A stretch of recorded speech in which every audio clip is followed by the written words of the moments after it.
semuanya, berjumpa lagi dengan saya Evan. Dan saya Erwin. Ada satu cerita lagi nih guys. Semua kejadian dan karakter yang ada di film ini sesuai dengan kejadian nyata yang pernah terjadi di bulan Desember pada tahun 1941. Ya bener bang, tentu kalian sudah pada tahu lah. Cerita ini tentang titik awal Amerika ikut dalam Perang Dunia Kedua. Semua itu tepatnya setelah serangan Jepang berhasil menghancurkan pangkalan Pearl Harbor yang berada di Hawaii. Tapi alur cerita film yang akan kita bahas kali ini diambil dari sudut pandang Jepang guys. Oke guys, langsung aja. Ini dia alur cerita film Tora tahun 1970. Di awal kita akan diperlihatkan pada sambutan marinir Jepang terhadap panglima baru besar mereka, yaitu Isoraku Yamamoto. Yang saat itu guys, ia menggantikan jabatan panglima besar terdahulunya, yaitu Zengo Yoshida.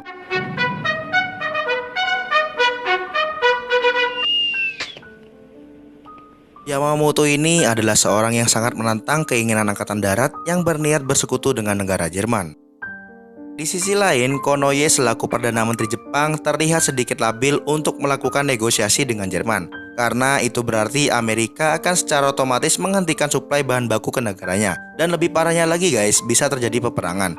Namun beberapa petinggi di sana mengatakan kalau Amerika bukanlah ancaman jika mereka bisa bekerja sama dengan Jerman. Dan akhirnya setelah sepakat, Jepang menandatangani perjanjian triparsial dan menjadi anggota ketiga dari aliansi Aksis, yaitu Jerman, Italia, dan Jepang. Beberapa hari kemudian di kapal induk, Yamamoto mulai melatih dan menstimulasi serangan torpedo sebagai persiapan dan jaga-jaga jika peperangan dengan Amerika nanti terjadi.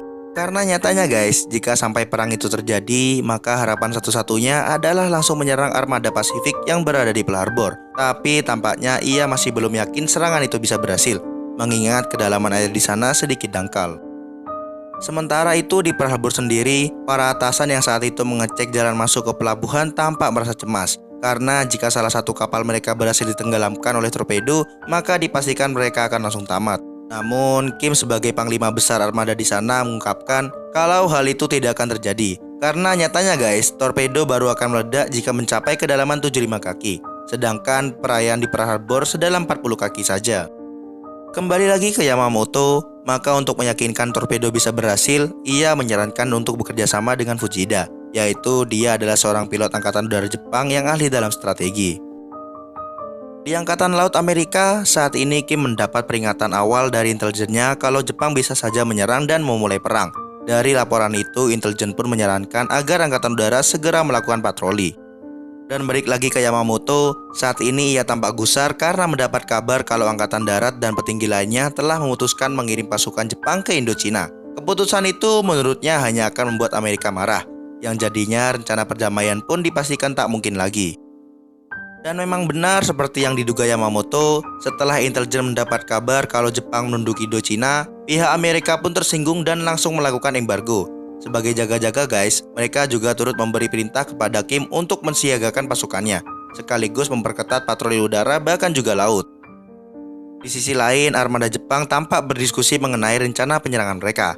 Namun tampaknya terjadi sedikit perdebatan antara menyerang menggunakan semua kapal induk atau hanya 3 saja. Sebagian di sana juga menganggap kalau penyerangan ini akan sangat berisiko dan bisa saja semua kapalnya tenggelam jika sampai serangan itu gagal. Namun Yamamoto kemudian menengahi, apapun rencana dan caranya, penyerangan akan tetap dijalankan dan semua harus bekerja sama untuk benar-benar memperhitungkan cara terbaiknya. Beberapa hari kemudian di rumah Menteri Konoye, Yamamoto akhirnya menyadari kalau ternyata Kaisar Jepang sama sekali tidak menghendaki perang. Dan keputusan untuk tidak berdamai pun ternyata bukan dari Kaisar, melainkan keputusan dari para kabinetnya. Satu-satunya cara yaitu mengajukan perdamaian. Namun sayangnya guys, batas waktu perdamaian pun juga ternyata hampir berakhir di bulan Oktober. Sehingga dengan kata lain mereka hanya bisa menyimpulkan kalau perang kemungkinan besar akan terjadi. Sama halnya dengan di Washington, Duta Besar Jepang sendiri tampaknya sangat begitu kecewa. Dirinya terus mengulur waktu dengan pihak Amerika untuk berdamai. Namun nyatanya pihak dari Tokyo juga tak kunjung menanggapi surat kesepakatan perdamaian yang dikirimnya. Berasa perdamaian dari negaranya juga tidak ada tanda akan dilaksanakan, Yamamoto pun pada akhirnya mulai merencanakan keberangkatan mereka pada tanggal 26 November. Dan keputusan sementara kalau serangan akan dilakukan pada 7 Desember nanti. Namun jika perdamaian disepakati, Yamamoto menegaskan agar setiap armada menarik kembali pasukannya. Mendengar hal itu, salah satu petinggi di sana pun berbicara kalau sampai mundur hal itu akan menjadi aib yang sangat memalukan bagi Jepang. Tapi Yamamoto menegaskan kembali jika sampai nanti ada yang membangkang tak mau mundur, maka lebih baik mengundurkan diri saat ini juga. Dan di kantor intelijen Amerika, Breton baru-baru ini mendapatkan laporan dari intelijen Inggris yang melihat 5 kapal angkatan laut Jepang sedang berlayar menuju ke arah Amerika. Namun untuk arah tujuannya belum bisa dipastikan. Setelah menganalisa informasi tambahan dari intelijennya, akhirnya mereka pun sepakat akan melapor kepada presiden dan meminta status siaga tempur penuh untuk angkatan laut. Setelah informasi dan juga perintah langsung disampaikan ke angkatan laut, mereka pun mulai mengadakan pertemuan. Di sana mereka juga membahas semua informasi yang mereka terima. Namun karena memang dari informasi itu belum bisa dipastikan kemana Jepang akan menyerang, Kim akhirnya hanya memerintahkan untuk mengirim 1 skuadron ke Midway dan juga White dengan misi pengintaian. Di saat yang bersamaan di tengah badai, Jepang mendapat informasi dari Yamamoto untuk segera menuju ke Hawaii dan mengikuti rencana yang telah ditentukan sejak awal. 6 Desember 1941, Pusat Intelijen kembali mendapat informasi kalau Jepang telah mengirim pesan kepada kedutaannya. Namun anehnya guys, dari 13 pesan yang berhasil disadap, ada 1 pesan lagi yang belum dikirimkan oleh Jepang. Keadaan itu makin diperkeruh saat ada laporan kalau kapal pengangkut pasukan Jepang sudah semakin mendekat. Dan itu semakin meyakinkan kalau Jepang benar-benar akan melakukan penyerangan. Sadar bahaya yang semakin mengancam, Al pun memilih menyampaikan pesan itu kepada presiden dan beberapa petinggi lainnya. Namun beberapa dari mereka pun cukup kebingungan, karena pesan yang ada belum lengkap semua. Ditambah lagi waktu yang sudah larut malam dan sebagian petinggi lainnya juga susah untuk dihubungi. Sementara itu di kapal Jepang, Panglima Togo mulai menyampaikan pidatonya dan mengatakan kalau inti dari suksesnya serangan mereka tergantung dari serangan awal yang akan mereka lakukan. Dan jika setiap misi berhasil dilakukan, maka mereka pun harus mengabarinya dengan kata sandi Tora Tora Tora.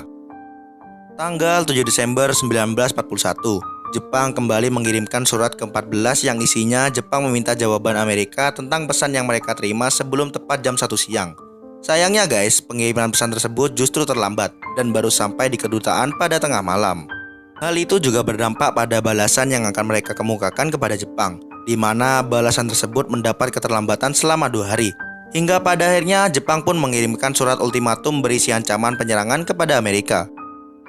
Di ruang komunikasi, Breton yang mendapat pesan ancaman tersebut dari pihak Jepang langsung berinisiatif untuk memberitahukan hal itu kepada Marshall. Di sisi lain, Al yang juga mendapat salinan pesan dari Breton memutuskan untuk menghubungi para petinggi dan memberitahukan bahwa perang tak bisa lagi terhindarkan. Hingga singkat cerita, Jepang pun memilih memberangkatkan pasukan tempurnya menuju Pearl Harbor. Sementara itu, Marshall akhirnya membuat pesan peringatan kepada seluruh komando untuk bersiap-siap. Namun lagi-lagi guys, Ed yang saat itu mendapat perintah untuk mengirim pesan malah beralasan bahwa tulisan tangan kurang jelas dan memilih untuk mengetik ulang tulisan tersebut dan dikirimkan via telegram. Yang membuat semakin menjadi parah, surat tersebut tidak dicantumkan dalam pengiriman penting. Hingga secara kontan keterlambatan surat itu pun semakin berimbas fatal. Karena ternyata guys, banyak dari petinggi mereka yang pada akhirnya mengabaikan kemunculan pasukan Jepang dengan alasan mereka belum sama sekali mendapat surat perintah resmi. Di kapal perangnya, Yamamoto juga tampak bingung karena balasan ultimatum yang dikirim seharusnya sudah diterima sebelum perang dilakukan. Duta Jepang sendiri saat itu malah mengalami kendala teknis, tepatnya di dalam penerjemahan pesan.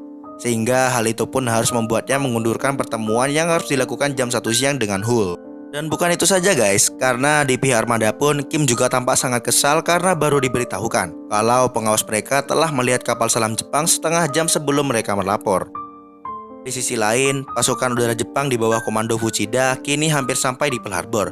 Namun yang cukup mengagetkan, keadaan di sana tampak tenang-tenang saja dan sama sekali tidak ada penyambutan apalagi penyerangan.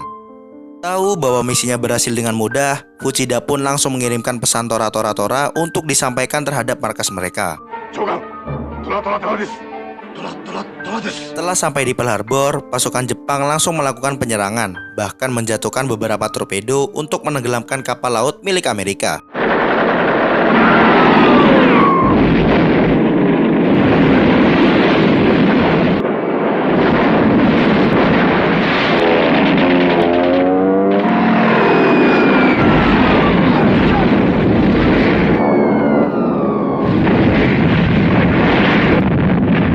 Armada Amerika pun yang telah mendapat pemberitahuan dan minim persiapan hanya bisa melakukan serangan seadanya. dan jauh dari kata cukup berhasil.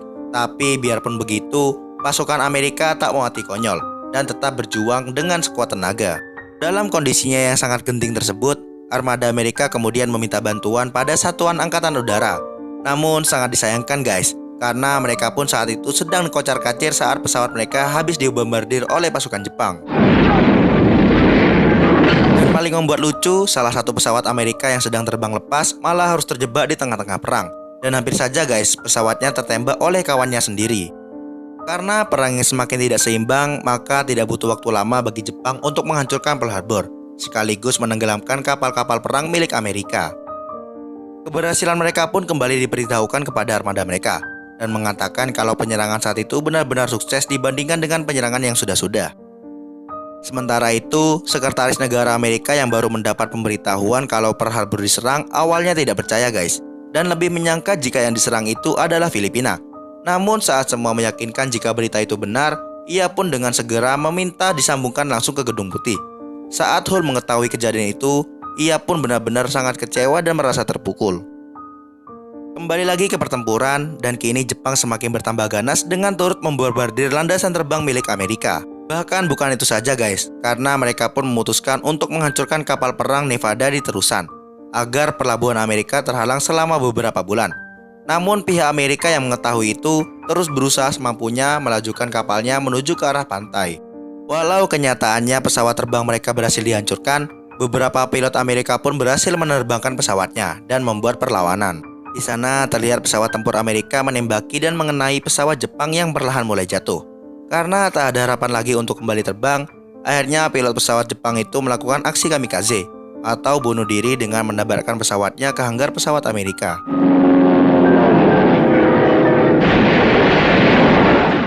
Namun bagaimanapun mencoba untuk bisa menang, tentulah sebuah hal yang pastinya sangat mustahil.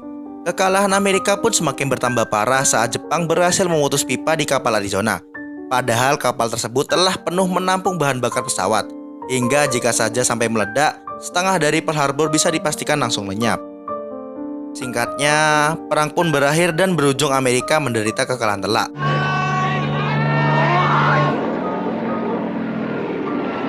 Yang paling membuat menyesal adalah Amerika baru menyadari kalau Marshall sebelumnya telah memperingatkan siaga. Namun sayangnya guys, surat tersebut baru didapat mereka setelah perang usai dan Pearl Harbor dinyatakan telah hancur. Sama halnya dengan Yamamoto, walau ia dinyatakan telah berhasil mengemban misi besarnya, namun akhirnya ia pun berujung kecewa. Ia tahu kalau penyerangannya itu dilakukan 55 menit sebelum surat ultimatum mereka sampai ke pihak Amerika. Dengan kejadian itu guys, Yamamoto justru merasa khawatir kalau bencana yang sesungguhnya malah akan terjadi selepas penyerangan. Dan film pun berakhir. Kesimpulan dari film ini adalah jangan pernah lalai apalagi berleha-leha di dalam setiap tugas. Bener nggak Win? Ya bener bang, usahakan kalian tetap fokus dan jangan sekali-sekali beranggapan kalau hal kecil tidak pantas untuk diperbaiki. Karena bisa saja guys, hal kecil tersebut justru jadi impact yang besar dalam hidup kita di kemudian hari. Oke guys, semoga kalian suka sama videonya dan tungguin konten dari kami selanjutnya. And see you next time. Dadah. Glory, glory, what a hell of a way to die. Glory, glory, what a hell of a way to die. Glory, glory, what a hell of a way to die. He ain't gonna jump.